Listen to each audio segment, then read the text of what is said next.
In this review session, we'll look at air pollution control technologies.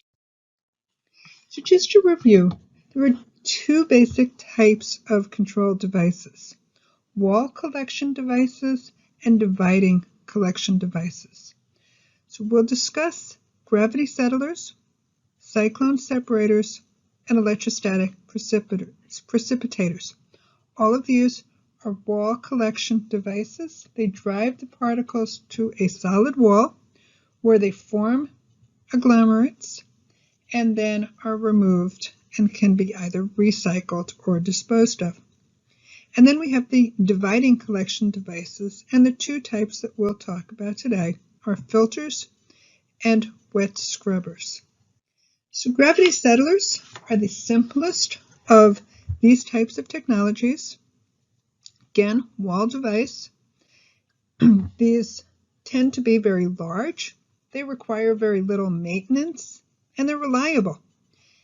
They have low capital cost, low energy and maintenance cost, typically only used for very dirty gases or for pre-cleaning.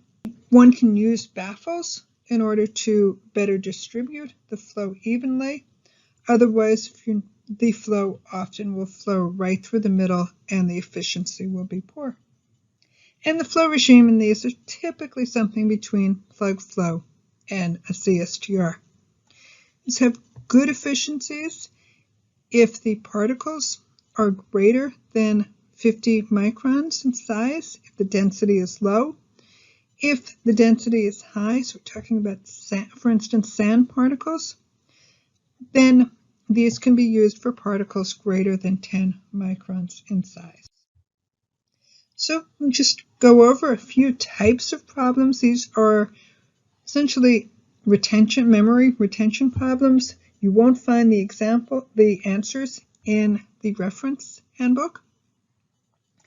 So in this problem, you're asked the primary force responsible for particle collection in settling chambers or drop boxes is electrostatic, impaction, centrifugal, or gravity. And the correct answer is gravity. So again, this is another retention type problem. You won't find the answer in the reference handbook.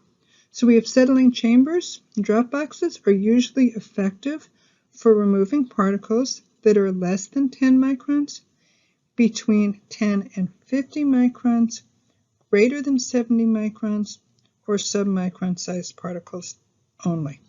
Let's see if there's any we can remove. So definitely can't remove submicron sized particles. And we're not going to remove particles less than 10 microns in size. So we're really left answering between 10 and 50 or greater than 70. Remember, 10 and 50 really depends on the density. So the best answer would be greater than 70 microns. Another question, these types of questions: increasing the gas volumetric feed rate to an existing settling chamber or drop box would likely result in a decrease in collection efficiency, an increase in collection efficiency, no change in the collection efficiency, or it's impossible to say. So we're increasing the flow rate. If we're increasing flow rate, that will decrease the detention time to that existing settling chamber. That means that there is less time for those particles to settle, and we'll see a decrease in the efficiency. So centrifugal separators are the next type of device we'll look at. These are the most widely used particle collection device. They're simple, they're have low capital costs, no mechanical parts. The air enters, so as shown here, it would enter. It will then flow around the circumference, and then eventually it will flow, clean air will flow out of the top, and the particles will fall into a hopper or collection device. These can operate at high temperature. They can handle liquid mists or dry solids. The one thing that it cannot handle are sticky particles such as tar. And they're commonly used also because they have such a small footprint. The disadvantages of centrifugal separators are that they have low efficiencies, especially for small particles. They do have a high pressure drop, which means that they have a high operating cost, and as I mentioned, they cannot be used to process sticky materials such as tar. These are the equations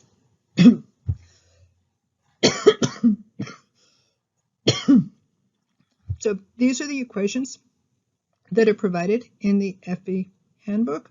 Note you've got equations for the cyclone collection, particle efficiency, and note that this is as a function of the diameter of a particle collected with 50% efficiency, and that can be calculated with the equation shown at the right. You're also given an equation to calculate the effective number of turns. You're given a plan view and elevation view diagrams for a typical cyclone, and then the equation for the effective number of turns. Finally, you're also given a table that provides you with information about the dimensions of a typical cyclone. Note, these are actually ratios, and for the information that's given, the body diameter of the cyclone is 1. If you're told that the body diameter is 2 meters, remember, these are ratios. You'll need to double the values that are given in the table. So let's look at this problem here. You're told you have a conventional cyclone. It has a body diameter of 1 meter. The airflow rate is 150 cubic meters per minute at a temperature of 290 Kelvin and 1 atmosphere. The air contains particles with a density of 1,600 kilograms per cubic meter. The dynamic viscosity of the air is given at 1.86 times 10 to the minus 5 kilograms per meter second. The density of the air is 1.18 kilograms per meter cubed, and you're asked for the collection efficiency for an 8 micron size particle. So let's work through this problem. First thing we need to calculate is the effective number of turns, and that is equal to 1 over the inlet height, which is 0.5 meters, times the body length, which is 1.75, plus the cone length divided by 2, and that is equal to 5.5. Giving you the equation for the cut diameter, and that is equal to 9 times the viscosity, which is given as 1.86, times 10 to the minus 5 kilograms per meter second, divided by 2 pi times the effective number of turns, that's 5.5, and we need to multiply that by the inlet velocity. However, you're not given an inlet velocity, you are given Q, and the inlet velocity is equal to Q divided by the inlet height times the inlet width. So that is 150 cubic meters per minute divided by the height, which is 0.5 meters, times the inlet width, which is 0.25 meters, and that is equal to 1,200 meters per minute. We need the inlet velocity in meters per second, and so 1,200 meters per minute, 60 seconds in a minute, cancel, and that is 20 meters per second. So we now have the inlet velocity, and then we will multiply that by the difference in the density of the particles and the density of the air. And we need to take this whole equation to the 0.5, square root of that, and the cut diameter is 6.15 times 10 to the minus 6 meters, which is equal to 6.15 microns. So the efficiency is then equal to 1 over 1 plus the cut diameter, which is 6.15, divided by the size of particles we're attempting to remove, and that was 8 microns. That term squared, and that is equal to 0.628, or 62.8%. So that is the correct value.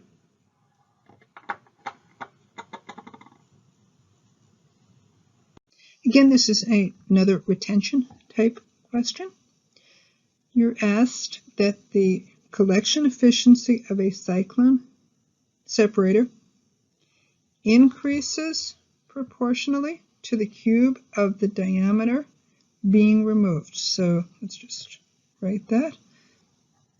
Question, does it increase to the cube? It's proportional to the cube of the diameter of the particles being removed. Increases proportionally to the square of the diameter. Increases proportionally to the diameter, or is independent of the particle diameter. And it increases proportionally to the square of the diameter of the particles being removed. In this next section, we'll look at electrostatic precipitators. Now, these systems use an electrical charge to remove the particles. They're highly efficient, and the particles can either be dry dust or liquid droplets. As the particles move through the electrostatic precipitator, they become charged. They then are attracted to this positively charged collecting plate. They then fall on these collection plates, and periodically they're shaken and allowed to fall into a hopper. The forces of collection act only on the particles, not on the gas. So there is no removal of any gases. And the same is true for drop boxes and centrifugal separators. The Deutsch-Anderson equation is used to describe or determine the efficiency of removal, and the efficiency is a function of the terminal drift velocity, the total collection area, and the volumetric gas flow rate. Some basic assumptions in this equation. For instance, that gases and particles move in the x direction at constant velocity with no longitudinal mixing. Particles are uniformly distributed in the y and z directions. The charging and collecting fields are constant and uniform. The particles quickly attain terminal velocity in the y direction, and re-entrainment of particles is negligible. So let's look at this problem here. You're told that you have an electrostatic precipitator, and this has 600 meters squared of collector plate efficiency, and it is 97% efficient in treating flue gas at a flow rate of 200 cubic meters per second from a 200 megawatt power plant. In order to increase the removal efficiency to 98%, the plate area would need to be increased, and you're given some choices in terms of what the size would need to be in order to achieve 98% removal. Again, I've provided you with the equations that you will need from the reference handbook. So we'll start out with the situation of the 97% efficiency. So we said we had 97% efficiency, and under those conditions, the area is 6,000 meters squared, and we're given the flow rate at 200 cubic meters per second. So we have 0.97 is equal to 1 minus E, I'll just write this as exponent, minus W, we don't know the drift velocity, times 6,000 meters squared divided by 200 meters cubed per second, and that is equal to negative 0.03 equals the exponent of the function that we have here. If we take the log of both sides, that is equal to minus 3.5066 is equal to minus W 6,000 meters squared divided by 2,000 meters cubed per second, and the terminal drift velocity is 0.12 meters per second. So for the same type of waste stream that we're treating, we now will use that same terminal drift velocity to now calculate a new area. So we have, again, same equation. New is 0.98, and that is equal to 1 minus exponent. This time we know W, it's minus 0.12 meters per second. We don't know the area, and the flow rate remains the same. And if we solve that,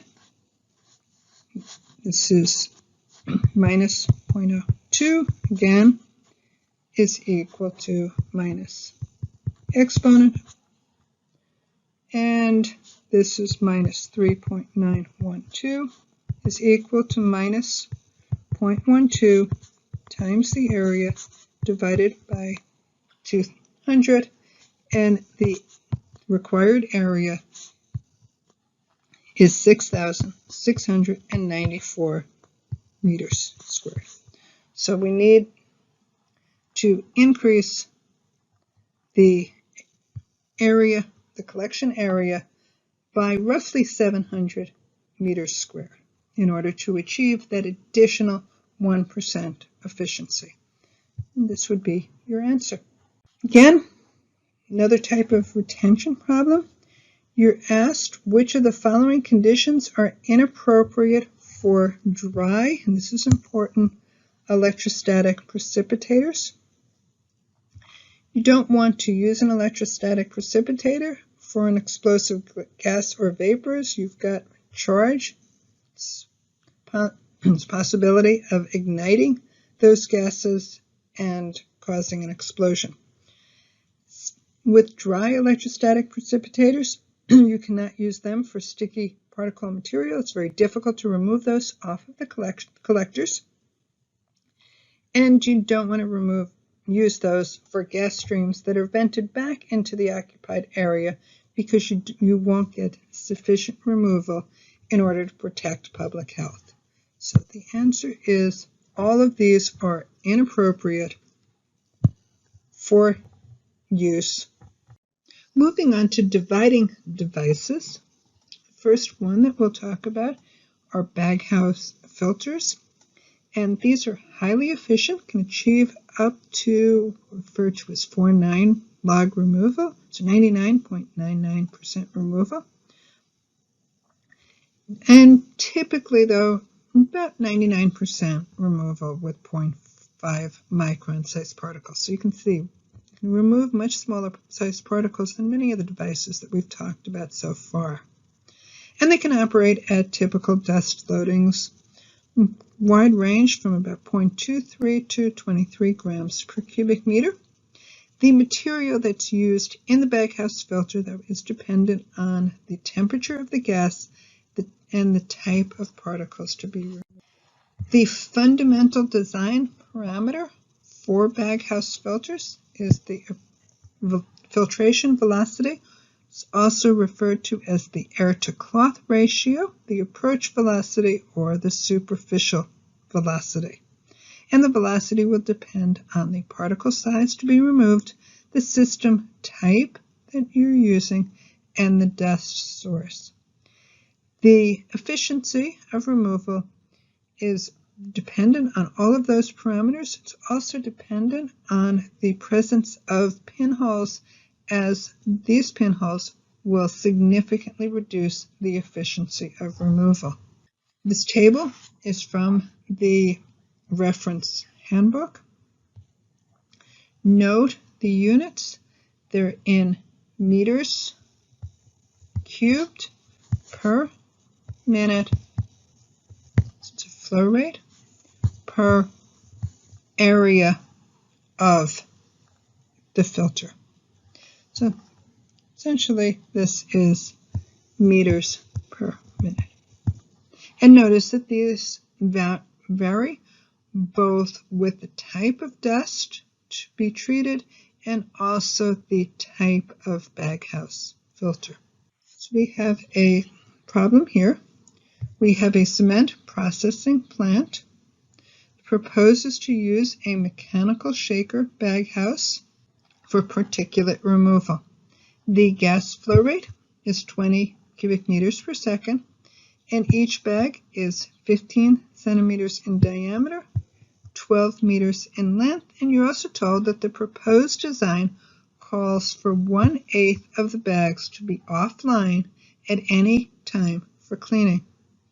So the total number of bags that would be required is most nearly, and you're given a range from 320 bags to 480 bags. You've got a cement processing plant, so you've got cement processing, and you're told that you have a mechanical shaker Baghouse. So we have a mechanical shaker Baghouse. So we have a air-to-cloth ratio of 0.6 meters per minute. I'm just going to remind us that that's meters per minute. So the area of each bag is equal to pi times the diameter. It's in centimeters. We need to convert to meters. Times 12 meters, and that is equal to 5.65 meters squared per bag. We need V sub I in meters per second. So we have V sub I is equal to 0.6 meters per minute. There are 60 seconds per minute. So that is 0.01 meters per second. And the velocity is equal to Q over area. We know we're given Q. We have a velocity, so we can calculate the area, and that is equal to Q over V sub I, which is 20 meters cubed per second divided by 0.01 meters per second. Seconds cancel.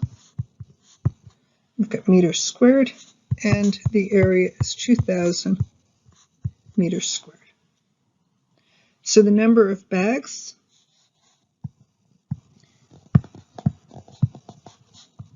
is equal to 2,000 meters squared divided by the 5.6 0.65 meters squared per bag, and that is equal to 354 bags.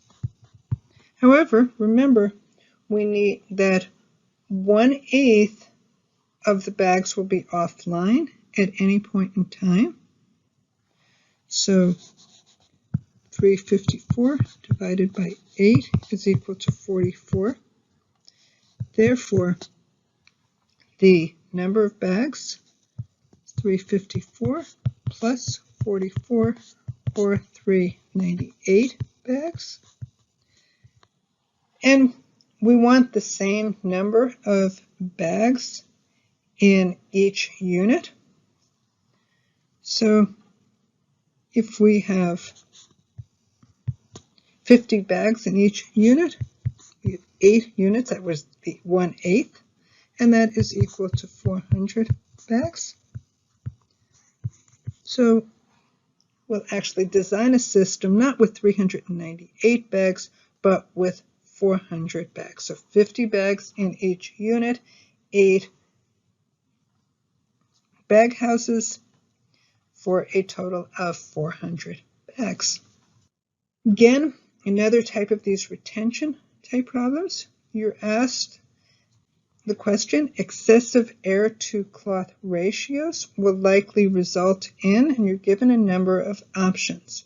First is decreased bag failure. The answer is no. Excessive air to cloth ratios will result in a need for more cleaning. And the more cleaning, the more likely to have bag failure.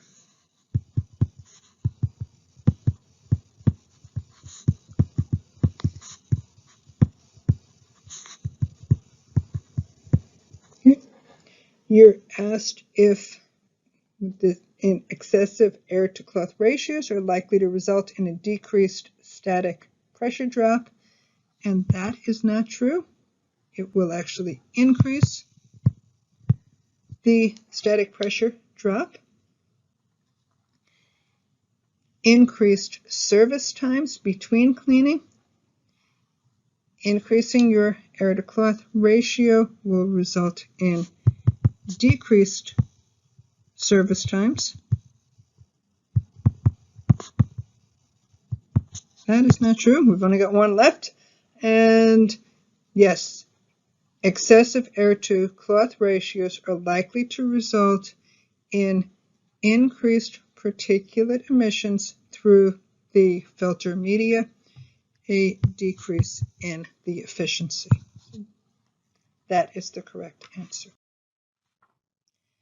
The last device that we'll talk about are wet scrubbers. Again, this a dividing device.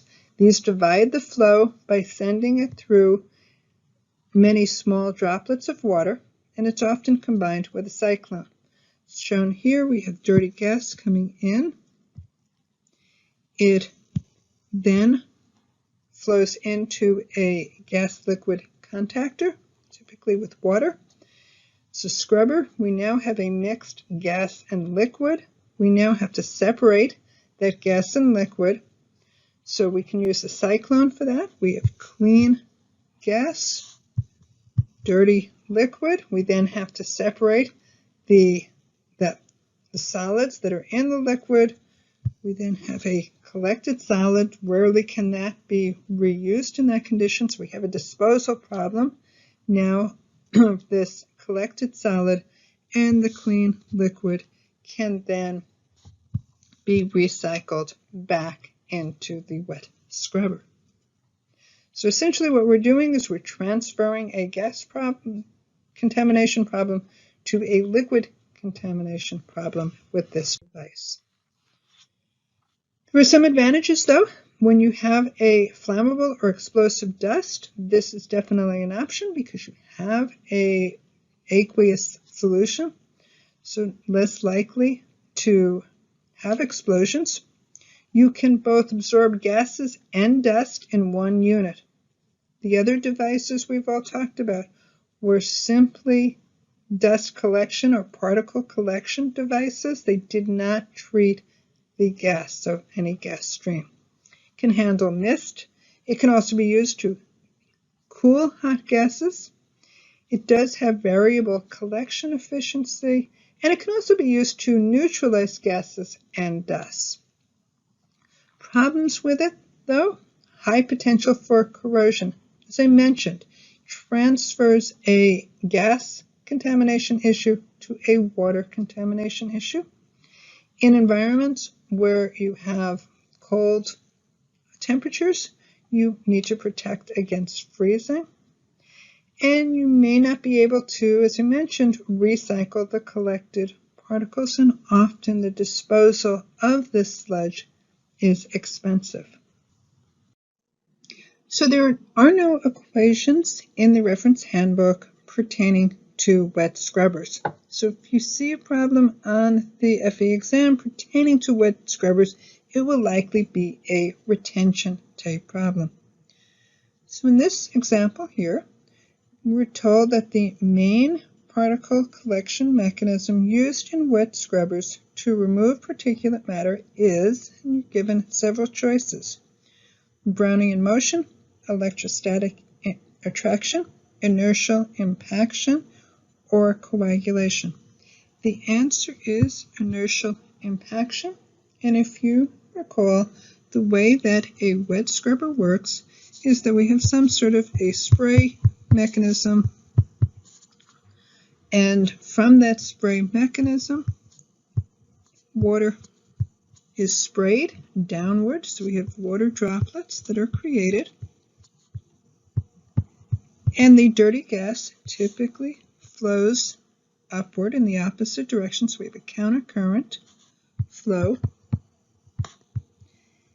And in order for particulates to be removed, those particulates must contact with these droplets as they fall. And what we then produce a dirty water stream that then has to be further treated, and the clean air flows, or the clean gas flows from the top of the device. Another retention type problem. So you've got a situation, you have cement dust. It's composed of very fine particulates. The exhaust gas temperatures from a cement kiln are very hot. It's an important piece of information. So we have very fine particulates, and the temperature of these gases are very hot. And you're asked which of these pollution devices would be the most appropriate. First choice is cyclone separator, and the answer is no. These will not remove fine particles.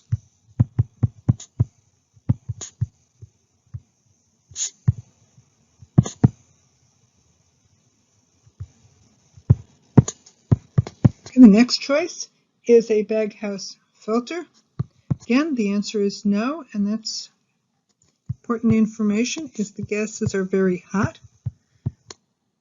Typically, you're dealing with a filter material, which in many cases is flammable, and we have a danger of fires. We can use materials that are not flammable, but they tend to be significantly more expensive. Skip the electrostatic precipitator to the gravity filter. We've already talked about the gravity settler, the drop box, and these will not remove fine particles.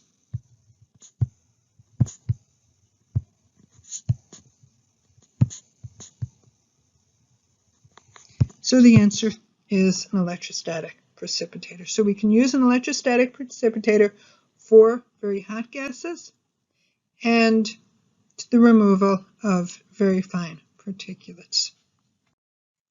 So last question. We have SO2 emissions from a coal-fired electric power plant, and it's most commonly achieved by lime scrubbing, catalytic conversion, centrifugal separators, or carbon adsorption. And the answer is lime scrubbing, and that's because SO2 dissolves in water form sulfuric acid, and we can neutralize the acid using lime. So we can remove the SO2,